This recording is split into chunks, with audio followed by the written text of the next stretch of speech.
और चलिए अब इसी के साथ बात करेंगे बड़ी खबर की। बड़ी खबर आपको हम बता दें, देहरादून में सीएम धामी का हरीश रावत पर पलटवार। मैं खेत में कोई कार्यक्रम करने नहीं गया था, वो मेरा पुश्तैनी खेत है, माता पिता ने वहां काम किया। हरीश रावत जी का बहुत सम्मान करता हूं। राहुल गांधी को लेकर सीएम धामी के हरदा से सवाल। राहुल गांधी का आखिर क्यों किया जाए अनुसरण, ये सीएम की ओर से कहा गया। तो हरीश रावत जी का बहुत सम्मान करता हूं, ये सीएम पुष्कर सिंह धामी ने कहा है। आपको ये जानकारी दे दें कि सीएम पुष्कर सिंह धामी कुछ दिनों पहले अपने पुश्तैनी खेत में जाते हैं। वहां पर जो महिला किसान काम कर रही थी उनके साथ हाथ बंटवाते हैं और इसी के साथ ही वहां पर खेत में जुताई भी की गई थी। देखिए, मैं हरीश रावत जी हमारे बहुत वरिष्ठ नेता हैं, मैं उनका बहुत सम्मान करता हूं और चूँकि लंबा कालखंड उनका राजनीतिक क्षेत्र में बीता है, सामाजिक जीवन उनका लंबा रहा है, लेकिन वो भी भली भांति जानते हैं अगर वो अपने हृदय पर हाथ रखेंगे, क्या राहुल गांधी को ही ऐसा काम करते हैं कि उनका अनुसरण किया जाए। अगर उनसे भी आप पूछेंगे तो वो हमेशा मना करेंगे, कभी इस बात को स्वीकार नहीं करेंगे। हाँ, ये मेरा कोई पहले से बना बनाया कार्यक्रम नहीं था और ये मैं किसी अन्य खेत में नहीं गया कि कोई कार्यक्रम करने गया हूँ।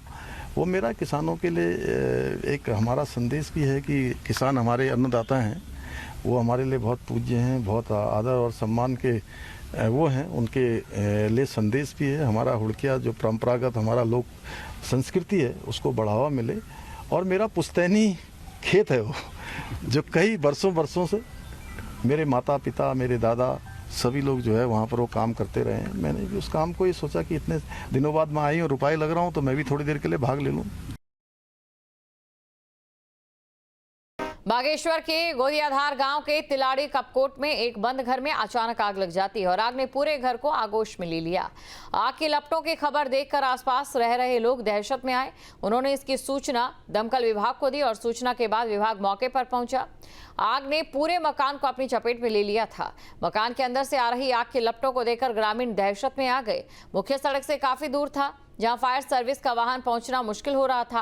फायर यूनिट आग बुझाने का सामान लेकर घटनास्थल पहुंची। पास में बनी पानी की टंकी से बाल्टियों से भरकर स्थानीय लोगों ने भी आग बुझाने की मदद की। 3 घंटे की मशक्कत के बाद आग पर काबू पाया गया। दमकल कर्मियों ने घर के 2 बड़े बक्से, 4 छोटे बक्से, एक अलमारी और 2 गैस सिलेंडर भरे हुए निकाले। हालांकि आग में कोई जनहानि नहीं हुई, लेकिन आसपास के मकानों को भी आग से थोड़ा नुकसान जरूर हुआ। और अल्मोड़ा में नगर आयुक्त, सहायक नगर आयुक्त, लेखाधिकारी सहित तमाम पद खाली होने से काम सही तरीके से नहीं हो पा रहे हैं, तो वहीं कर्मचारी भी समस्याओं से जूझ रहे हैं।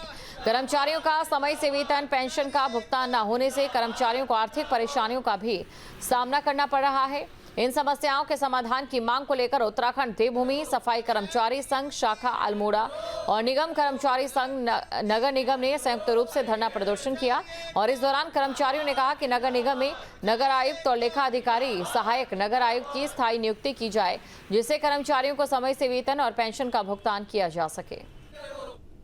शासन द्वारा नगर पालिका को नगर निगम में परिवर्तित किया है, तब से कर्मचारी की समस्याएं बढ़ती जा रही हैं, क्योंकि नगर निगम बनने के बाद ही ना तो यहाँ पर स्थायी नगर आयुक्त है, ना ही सहायक नगर आयुक्त है और ना ही हमारे लेखा अधिकारी की नियुक्ति अभी तक शासन द्वारा की गई है, जिसको लेकर के कर्मचारियों की आर्थिक समस्याएं बढ़ती जा रही हैं। रोजमर्रा के कामों पर आर्थिक संकट आ रहा है। हमारा वेतन, सेवानिवृत्त कर्मचारी को पेंशन का समय से भुगतान नहीं हो पा रहा है और कई चीजों में दिक्कत आ रही है। तो हमारी मांग यही है कि नगर निगम प्रशासन द्वारा और शासन द्वारा कि नगर आयुक्त की नियुक्ति, स्थायी नियुक्ति शीघ्र की जाए और लेखा अधिकारी की नियुक्ति शीघ्र की जाए। जब तक ये नियुक्तियां शीघ्र नहीं की जाएंगी तब तक हम आंदोलन जारी रखेंगे।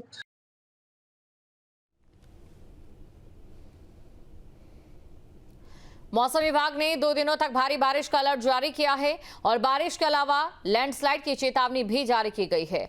पहाड़ों में मौसम विभाग की भविष्यवाणी सच साबित होती दिखाई दे रही है और लगातार कल रात से बारिश हो रही है।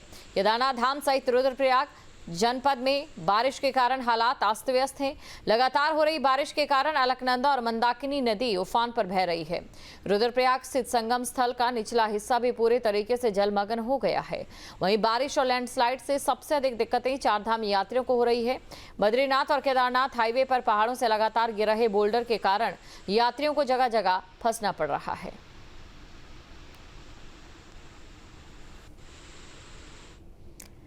और आरटीओ में लगा वाहनों की फाइलों का पहाड़ खत्म करने के लिए विभाग ने इन फाइल के कंप्यूटरीकरण की कवायद शुरू कर दी है।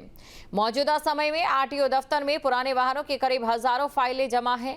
इन्हें कंप्यूटरीकृत करने और विभाग ने इन 5 करोड़ रुपए मंजूर किए थे।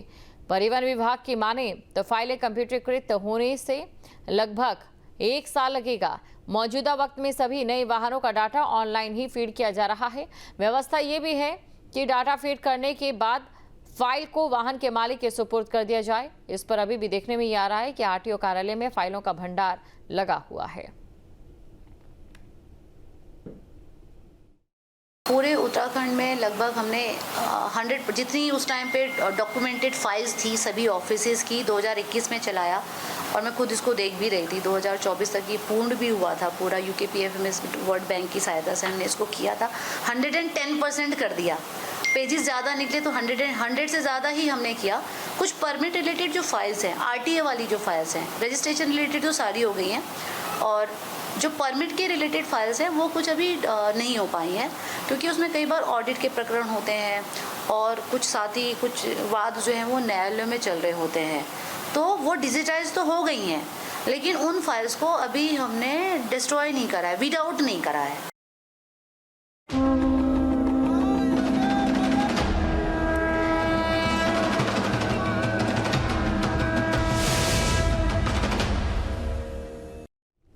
पौड़ी में कांवड़ मेले की तैयारियों को लेकर जिलाधिकारी स्वाति एस भदौरिया ने लक्ष्मण झूला कैंप कार्यालय में समीक्षा बैठक की। डीएम ने सभी विभागों को समर्पण के साथ काम करने के निर्देश दिए और लापरवाही बरतने पर पीडब्ल्यूडी दुगड़ा के अधिशासी अभियंता और जिला पंचायत के अपर मुख्य अधिकारी को कारण बताओ नोटिस जारी किया। उन्होंने साफ किया कि श्रद्धालुओं की सुविधा और सुरक्षा में कोई भी लापरवाही बर्दाश्त नहीं की जाएगी। डीएम ने पेयजल, साफ सफाई, रोशनी, चिकित्सा सुविधा और बैरिकेडिंग सहित तमाम व्यवस्थाएं समय से पूरी करने के निर्देश दिए हैं। वन विभाग और जिला पंचायत को सोलर लाइट लगाने, स्वास्थ्य विभाग को एम्बुलेंस और दवाओं की व्यवस्था करने, सिंचाई विभाग को डबल बैरिकेडिंग और जल संस्थान को मंदिर तक पानी पहुंचाने की जिम्मेदारी सौंपी गई और सभी विभागों को आपदा प्रबंधन की एसओपी जल्द तैयार करने को कहा गया। वहीं पुलिस विभाग ने एसपीओ की ड्यूटी कार्ड जारी कर जिम्मेदारियां भी सौंपी है। और हमारी जो पूरी टीम थी, बिजली, पानी, रोड आदि सभी के साथ में पूरा कांवड़ क्षेत्र का निरीक्षण किया। चाहे वो सड़क मार्ग है, चाहे पैदल मार्ग है, मंदिर वाला एरिया है, पार्किंग है, सभी शौचालय, बिजली, पानी, सभी चीज का डिटेल्ड निरीक्षण किया। जहाँ पे पानी एक आध जगह पे ऐसा लगा कि शौचालय से भी पानी कनेक्टेड नहीं है, उनके लिए उनको निर्देशित किया गया है। एक बड़ी पार्किंग है जिला पंचायत के जहाँ पे शौचालय की थोड़ी कमी पाई गई, उसके लिए भी बताया गया है। साथ ही जितने हमारे जो पैदल वाला रास्ता है उसमें सोलर लाइट्स आदि की व्यवस्था के लिए भी इनको निर्देशित किया गया और साथ में जो एलिफेंट प्रोन जोन्स हैं या फिर कोई भी डेंजरस जोन्स हैं, कुछ हमारे घाट्स हैं ऐसे डेंजरस, उन सबकी सुरक्षित रखने के लिए भी निर्देशित किया गया। कभी हिंदू मुस्लिम एकता का प्रतीक रही कांवड़ यात्रा में इस बार मुसलमानों के कांवड़ बनाने को लेकर सवाल उठ रहे हैं। कांवड़ियों को मुस्लिम से ली गई कांवड़ को खंडित बताया जा रहा है, जिसको लेकर पीढ़ियों से कांवड़ बनाने वाले नाराज हैं। उन्होंने इस तरह की चीजों को समाज बांटने वाला बताया। हरिद्वार के ज्वालापुर इलाके में करीब 100 परिवार हैं जो कांवड़ शुरू होने के 3 महीने पहले ही इस काम में जुट जाते हैं। कभी हिंदू मुस्लिम एकता का प्रतीक माने जाने वाली कावड़ यात्रा में जो कावड़ बनाई जा रही हैं उसको लेकर सवाल खड़े करने की कोशिश की जा रही है। कहा जा रहा है कि जो मुस्लिम कावड़ बना रहे हैं उनसे कावड़ ना ली जाए क्योंकि वो खंडित होती है। हालांकि हमने जो जायजा लिया उस इलाके का लिया जहां पर कि तकरीबन 100 के आसपास जो परिवार है, मुस्लिम परिवार, वो कावड़ बनाते हैं और आज से नहीं पीढ़ियों से ये काम चला आ रहा है। जो काम करने वाले लोग हैं उनमें खासी नाराजगी यहाँ पर देखी जा रही है। हमारे साथ कुछ लोग भी हैं, मैं इनसे बात करूंगा। माता जी, क्या नाम है आपका? ये जो लोग कह रहे हैं इन्हें क्या कहेंगे आप? अब क्या कह सकें, बस यही है कि एक बस खटासबाजी है, नहीं तो पहले से काम चलता आ रहा है, हिंदू मुसलमान सभी खरीद रहे हैं। मेरा नाम है साजिद अली। साजिद, कितने सालों से कावड़? हमारे तो बड़े करते आ रहे हैं। हाँ। लगभग मेरी उम्र 36 साल की हो गई है। लगभग मेरे को 27-28 साल तो मेरे को भी हो गए इस काम को करते रेगुलर। अच्छा, ये हमारे जीजा जी बैठे हैं। हाँ। ये भी साथ ही हैं। मतलब पूरे आसपास में कितने परिवार ऐसे होंगे? हाँ, हमारे कम से कम यहाँ से लगभग परिवार होंगे यहाँ से 60-70 घर हैं जो कावड़ का काम ही करते हैं केवल कावड़ जी जी। तो ये जो 3 महीने का काम होता है इसमें इतनी इनकम हो जाती है कि देखो वो तो भोलेनाथ की कृपा है, अपना कैसा अपना मेला निकल जाए, क्योंकि पिछली बार जैसे सबको नुकसान भी हुआ है, किसी को फायदा भी हुआ है, सब चीज ये रहता है इसमें। हिंदू मुसलमान से कुछ नहीं होता है, खून तो एक ही है। कावड़ कितने सालों से बना रहे हैं? हम तो कई साल हो गए, कई साल बनाते तो कितना टाइम इसको देते हैं कावड़ को? ये 2-3 महीने में बनना शुरू होती है कावड़े। मुस्लिम का बनाते हैं तो हिसाब में हिंदू भी तो लगते हैं, तो हमारे लिए तो देखो सब बराबर है। 30-35 साल हो गए हम बनाते हुए। ये तो उनका कहना ये गलत बात है।